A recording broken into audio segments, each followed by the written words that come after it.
Thursday? Yeah. Yeah, it's pretty late. Good evening.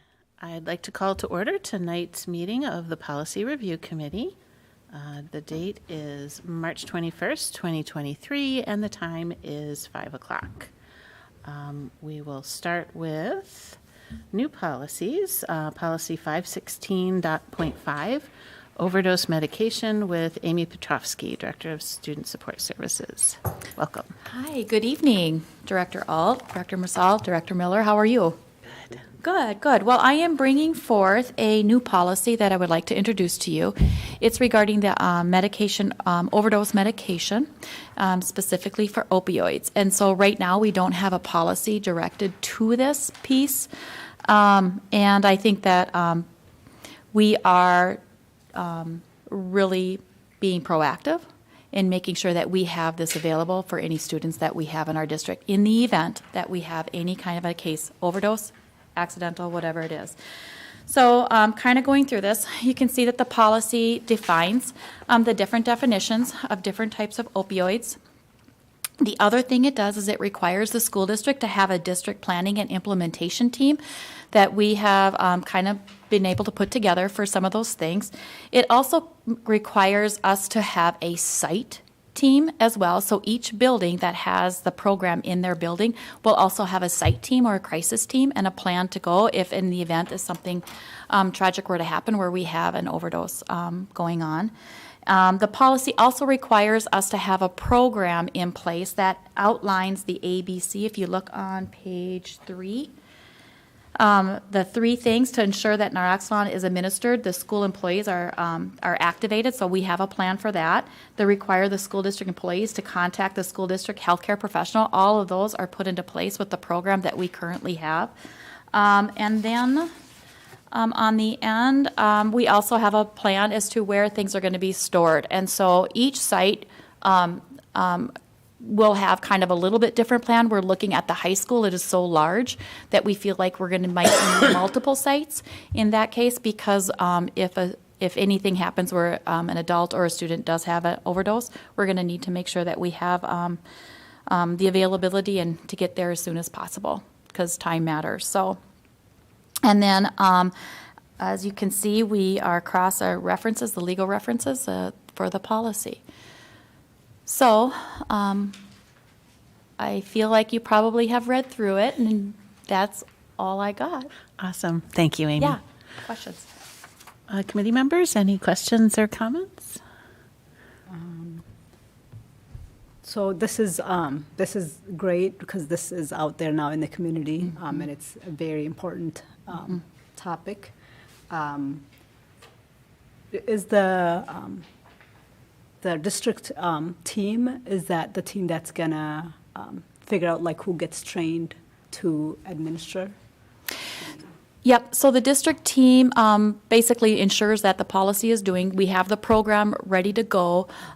It's at the sites is where the building principal is kind of deciding that team. Okay. So we will do annual training for the naloxone every single year, but sometimes those team members change given the new turnover of school years. So these will always have to be discussed at the beginning of every year to make sure that we have the team in place. But the team will always be the building principal, whatever health services is in the building.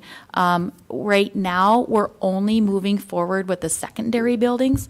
That includes the 2 middle schools, the high school, and BAS, as well as BEST, because we have adults there as well. And so we're working out with that for the remainder of this year in hopes that we'll be able to make it district-wide for next year. So next year, going into it, our principals in the elementary school will build a team and pull it together.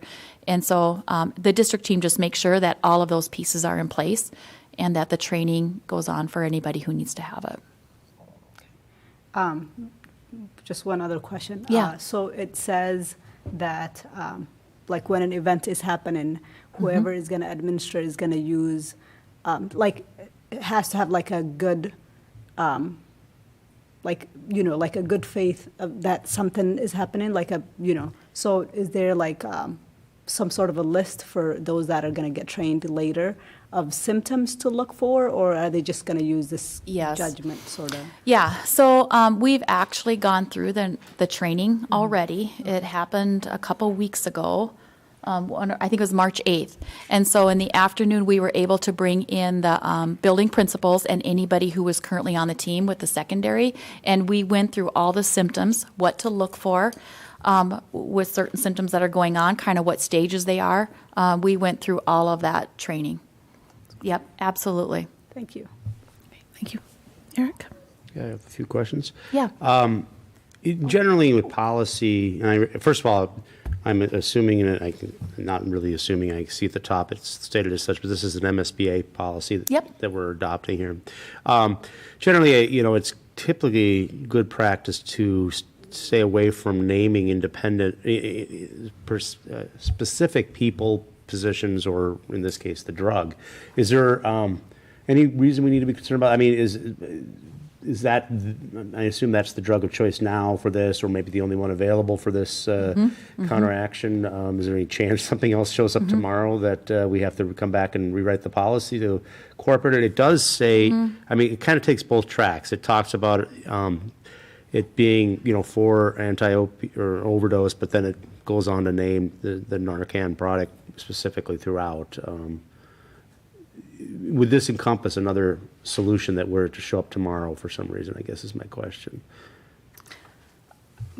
I'm not seeing the Narcan specifically. Naloxone. The naloxone. is Yeah, that the is Narcan. that's the antagonist medication. It's, the umbrella is naloxone. That's the family of drugs, so to speak? It's a family of drugs, where Okay, I see. Narcan is a specific trademark product that's nasal.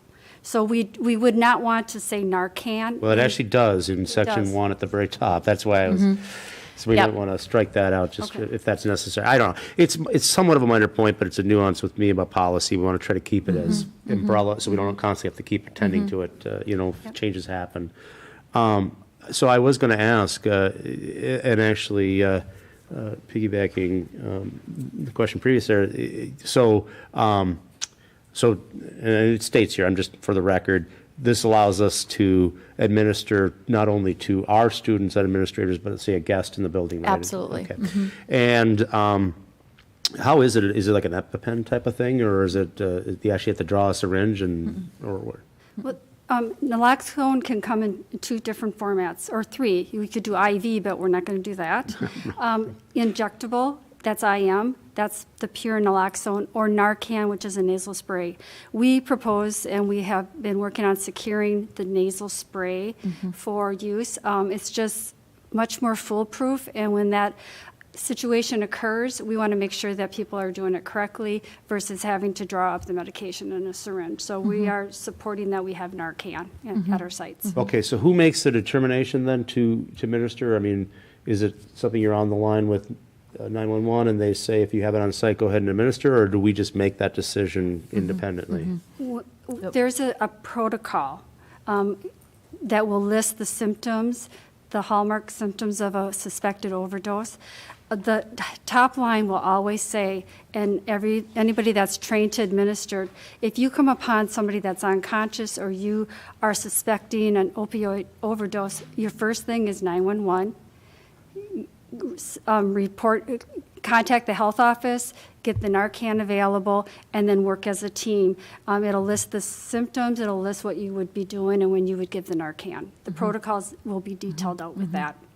So, I mean, again, some of this is anecdotal just for record, but it sounds like we would be legally covered and protected in following the policies and or the procedures that you're stated out and plan on implementing.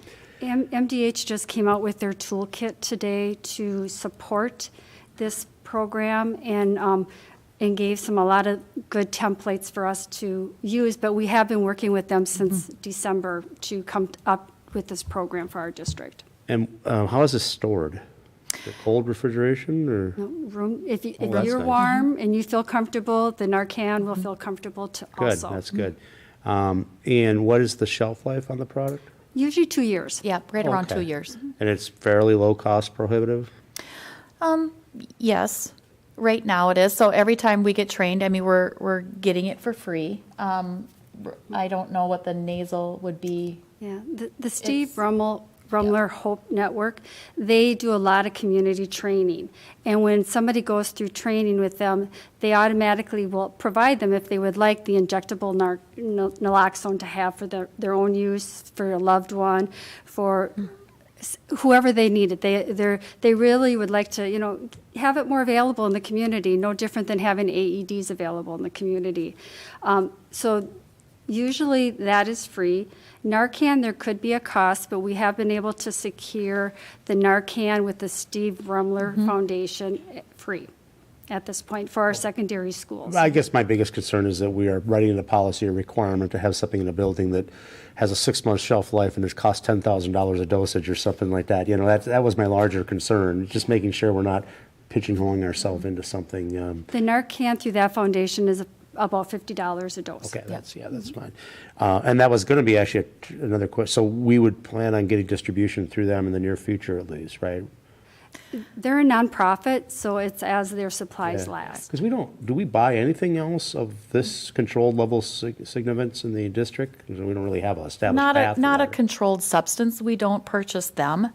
But when I'm thinking about this, I think of it as an emergency situation. So we have AEDs for if we were to have somebody at a basketball game go down and have a heart attack, we would have that on site for that. And so those are some of the things that we do have.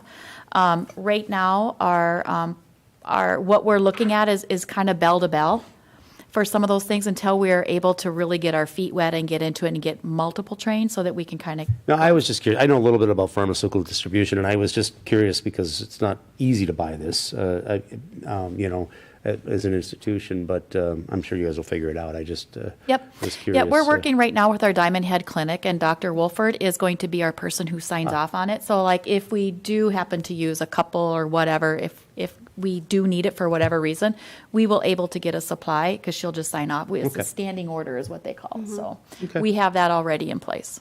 Good. Well, I think this is a great idea to have this around. So. Oh, thank you. Great, thank you. And I have a couple of questions. Thank you, because you both asked a question that I was going to ask, so that was wonderful. Okay, Roman numeral 4 mentions reporting regularly to the school board on the committee's activities. What initial thoughts or plan do you have for this? Roman numeral 4 for on page 2?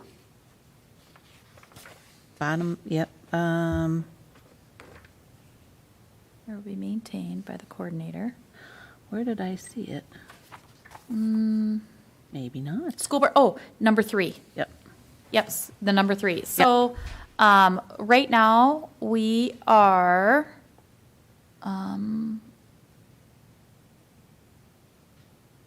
so are you talking about the guidelines and procedures? We're removing that? Director Alt? Maybe Just I says missed. to be Approved- it's just approved by the school board. Approved by the school board, but not a regular report. Maybe I must have imagined that. Yeah, I would encourage we don't put that in the policy. No, I did, yeah, okay. That would Awesome. be extensive, I think. I mean, Yeah. obviously, I assume we would be told, well, no, we don't need a report on it, but we would inform if an event occurred, but, Right. okay. 516.5-3. -3, okay. Oops.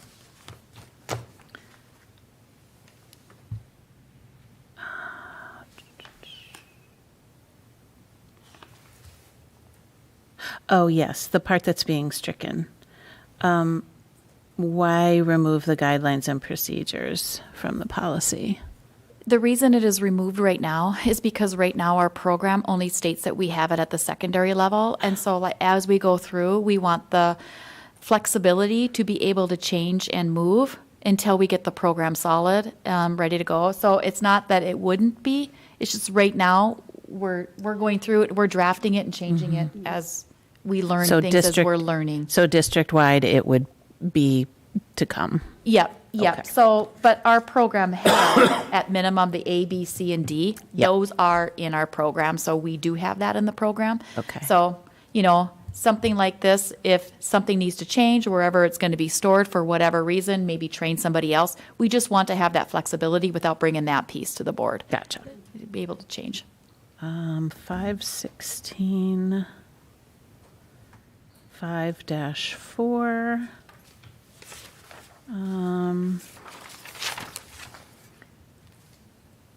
There was mention of,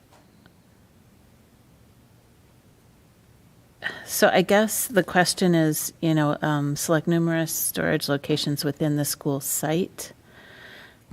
Is that the building itself or the site where there are playing fields and parking lots and? To start with, we're focusing on the secondary buildings bell to bell. And then next year, as we roll it out, we may roll it out to more things for after-school events. But right now, we want the health service team there to help with that event.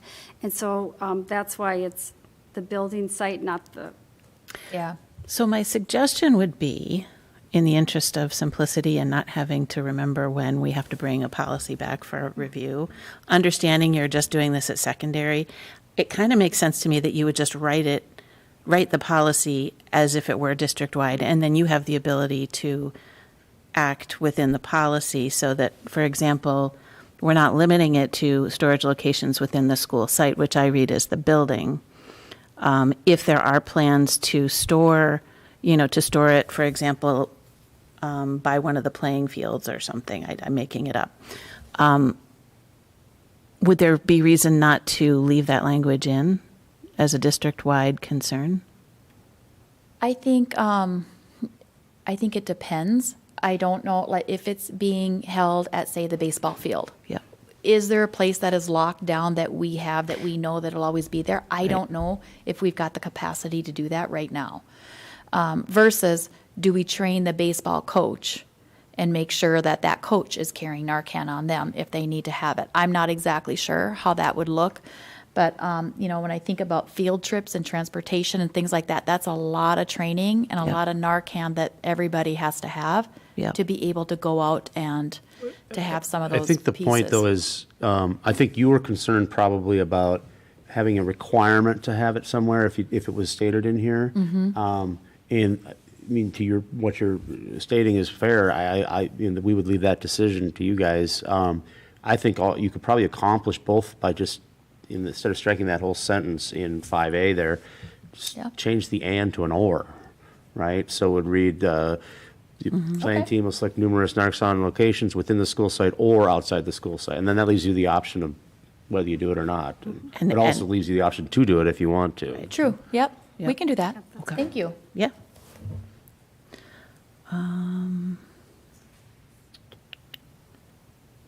And there was one last question that I had.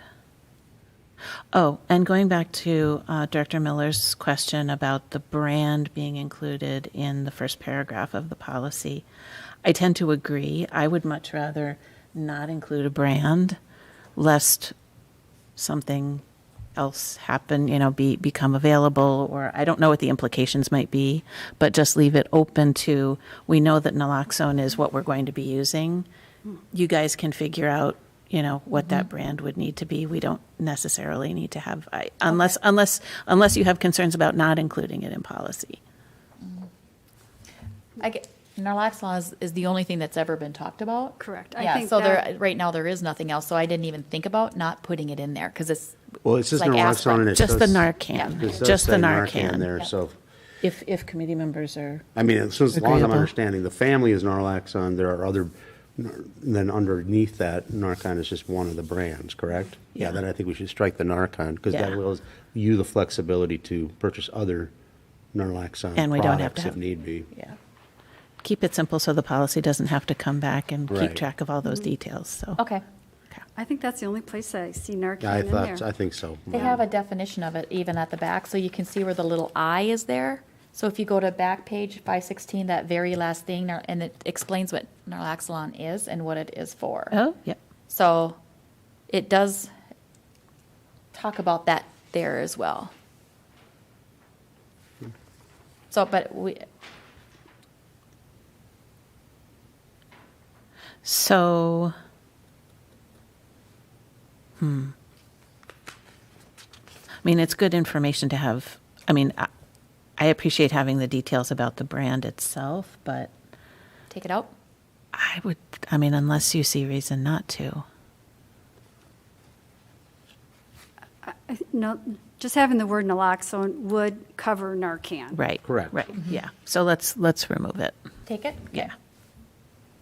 And whatever guidelines or protocols, obviously, it probably would be in those. Correct. Right, so, yeah, Yeah. The orders from the doctor will specifically say Narcan. okay, awesome. Anything else, committee members? No. All right, so thank you. You're welcome. Thank you. Thank you. Next, we will go to policy 705.2, OPEB investments with Stacy Sovine.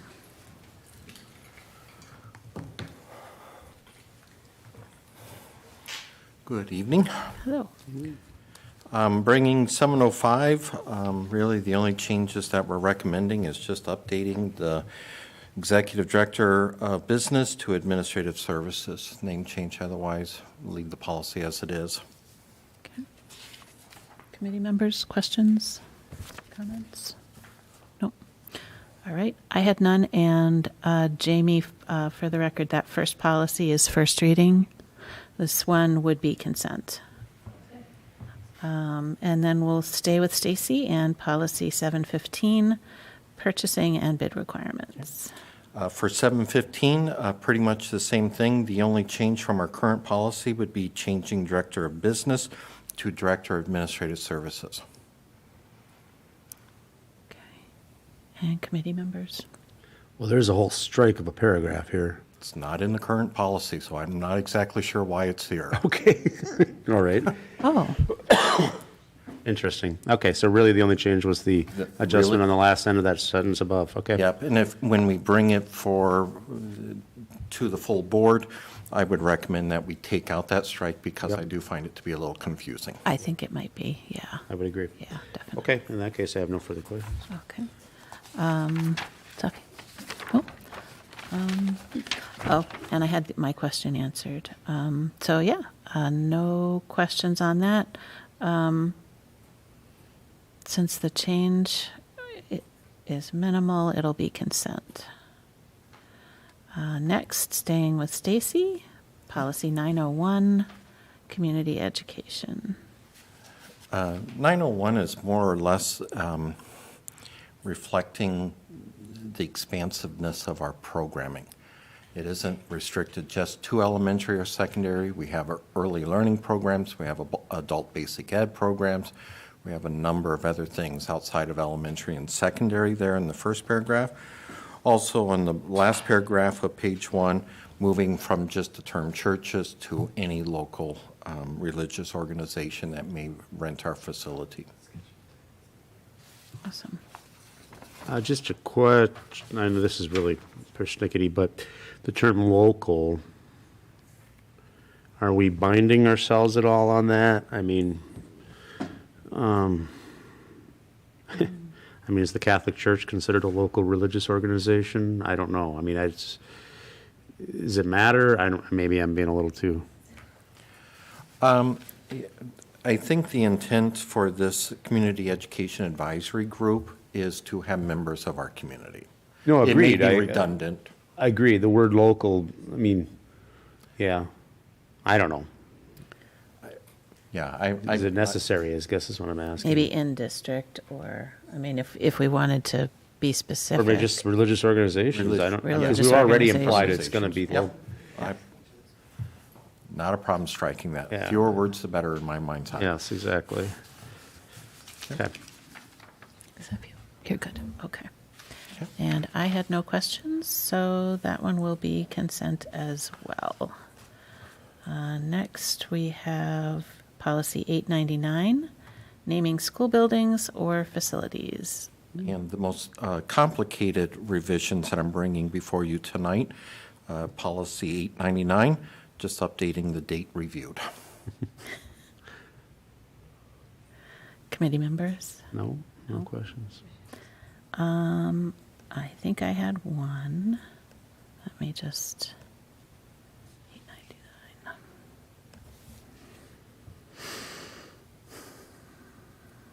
Roman numeral 2, statement of policy.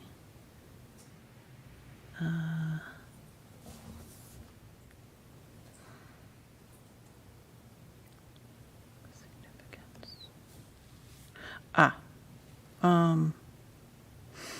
Last sentence in the first paragraph, I'd like to suggest we replace his or her with their.